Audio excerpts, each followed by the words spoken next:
Which Seattle Seahawks are chasing history in 2024?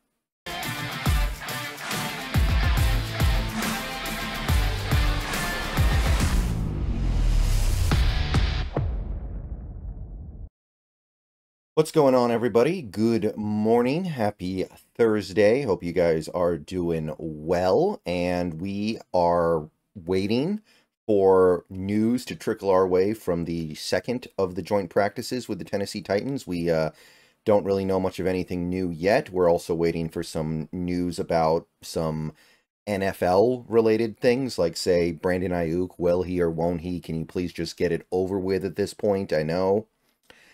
And since we're waiting, I want to take the opportunity to sidetrack a little bit into a little bit of a frivolous topic, but nevertheless a fun one that I think merits at least one video before we get to the season. So we're going to talk a little bit about Seahawks franchise history today. And there isn't really a lot to say here. And if you have been following this team this offseason, you probably know that. In fact, this offseason was in many ways about getting rid of the things that we had been clinging to for years and moving on to new things. And when you move on to new things, you lose a lot of your historically great players. Bobby Wagner was obviously the head of the pack this most recent offseason. But you also had even a guy like Quandre Diggs, who was moving up the all-time interception list for the franchise, and he went as well.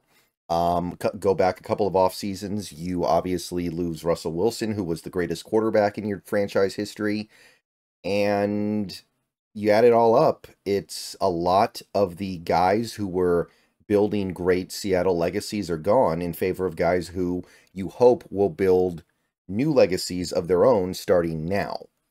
But let's talk about some of the guys, and there are only a few, straight up, but there are a few who have a chance to really hammer home some kind of Seattle Seahawk legacy in 2024. Now, before we get to the video, I want to thank everybody for watching. If you like the video, please click the thumbs up button down below. Helps the channel out a lot. Become a subscriber if you are new and you want daily Seahawks content. Click the bell for notifications. Consider becoming a channel member for $2 a month by clicking the join button.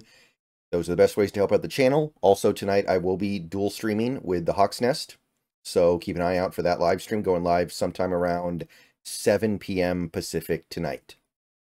Okay, so we're going to start over here in the Seattle Seahawk career receiving leaderboard, where we will find most of the stuff that is relevant to our discussion here, because this is it. Like, you want to look at the Seattle Seahawks career receiving leaders, that's where you're going to find a vast majority of the historically interesting stuff here. So let's start with the one big gun we have left on this team that is like a longtime veteran that is moving up all-time leaderboards. That's Tyler Lockett.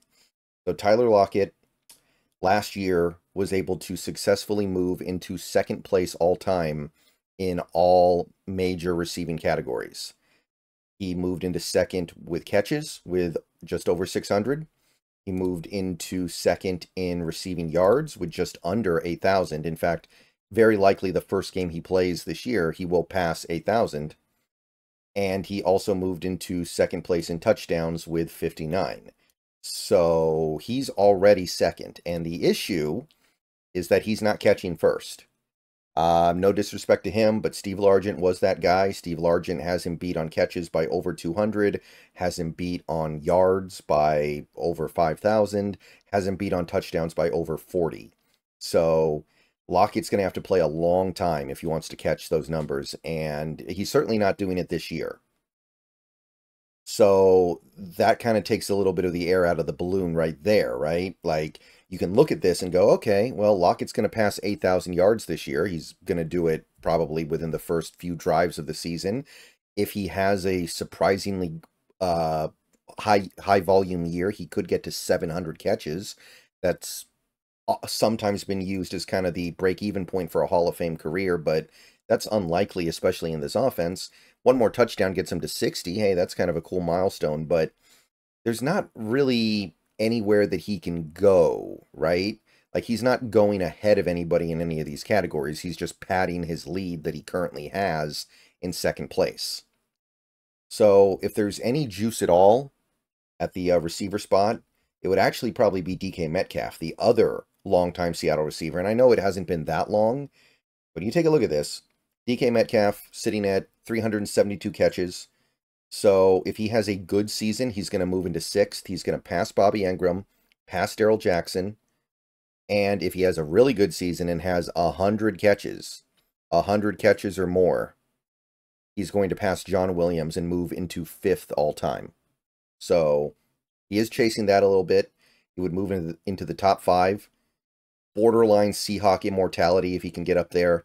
I don't know if he's going to have 100 catches this season, but we can't completely dismiss the possibility. So that's one little piece of history. If you look at receiving yards, like I said, Lockett's not really chasing anything. He's caught everything he's going to caught.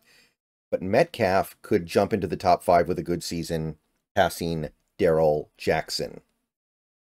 So those are 2 categories that DK Metcalf can launch himself into the top 5 all-time in franchise history with. Yards and catches, which, I mean, those are the two big ones, kind of, right? Those are the 2 that people really care about. The third one would be touchdowns, and Metcalf's already top 5 there. But realistically, if he has any kind of a normal DK Metcalf season, he's going to move into 3rd. He's going to jump Darrell Jackson, going to jump Doug Baldwin, get up to 50 if he catches just 7 touchdowns. He should do that. And then he's 3rd.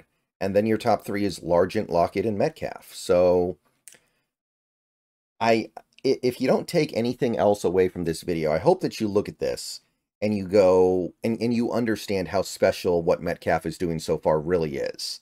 He hasn't been on this team that long. And I know that he's been on the team for about as long as Darrell Jackson was. And, you know, you see the numbers Jackson put up, they're good.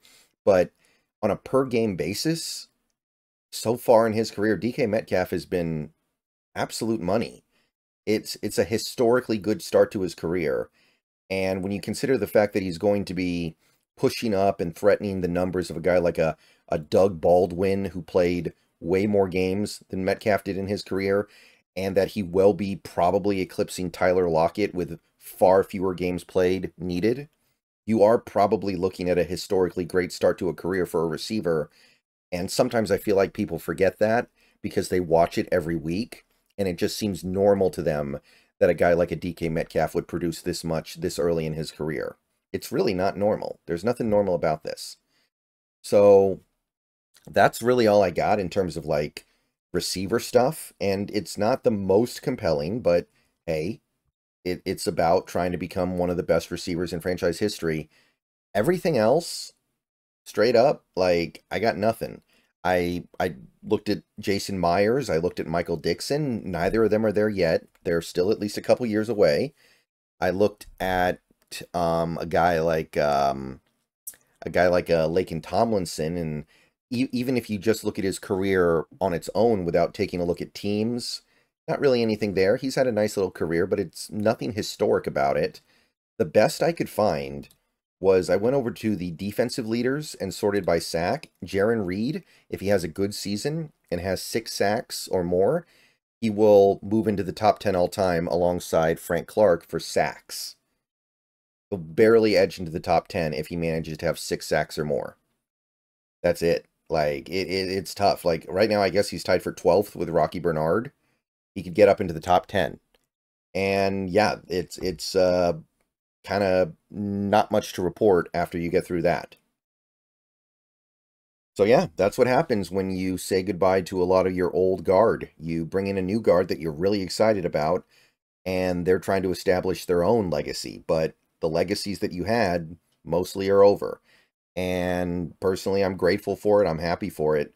But as someone who does care a little bit about history, there's a lack of it on this team right now. And this is what happens when you have one of the younger teams in the league, which we do. All right, so that's all I got. DK Metcalf, Tyler Lockett, Jiren Reed. They're trying to chase history, but the history they're chasing is not exactly going to... You're not going to see ESPN doing reports tracking these guys week by week as they move up these leaderboards and collect these stats. You're just not. I'll put it to you that way. It's not like when Emmitt Smith was chasing the rushing record. It's not like when Peyton Manning was chasing the touchdown record. Nothing like that here. If I missed anything, let me know, but I got to be honest, I don't think I did. Even like I said, even a guy like a Quandre Diggs, who was good for a lot of interceptions in his career, that guy's gone. He was moving up the board. Now he's off the board.